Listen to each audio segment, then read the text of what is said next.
Assalomu alaykum qadrli yurtdoshlar, qadrli do'stlar. Bugun xudo xolasa mana sizlarga behilarni ko'rsatib o'tamiz. Bu ko'rib turgan behilaring olma behi deb nomlanadi. Tuzilishi olmani tusini beradi, shuning uchun olma behi deyiladi. Buni qaranglar, silliqligiga bitta baho berasizlar.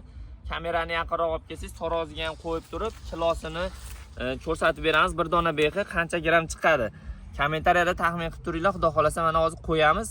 Taxmin qilgan gramlarini to'shni yozib qo'yinglar kommentariyaga. Kim necha gram taxmin qilgan? Mana Xo'p, 760 gram bir dona behini kilosi 760 gram chiqadi. Mana endi 3 donasini qo'yib ko'ramiz do'stlar. 3 donasi qancha chiqadi? 3 donasi 1 kilo 987 gram. Bu degani 13 gram kam 2 kilo 3 dona behi. Narxi hozirgi kunda 15 ming so'm sotildi. Bog'dan 15 ming so'mdan uzib ketishdi do'stlar. Buning ko'chatlari ham mana turibdi, xudo xolasa ko'chatlari 80 ming dona payvand qilingan ko'chatlari.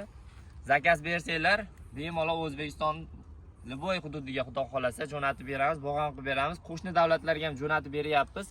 Poliyamiz juda ham katta, sifat ham juda go'zal. Eksport qilsanglar ham Liboy joyga xudo xolasa menimcha doddi borsa kerak bu behilar. Like'lar bosib, podpiskani ham bosib qo'yamiz. Bizni kuzatishda davom etinglar. Ko'chatlarni xarid qilsanglar 77 008 61 00 raqamiga telefon qilasizlar. Like'lar bosib, bizni qo'llab-quvvatlashda davom etinglar do'stlar.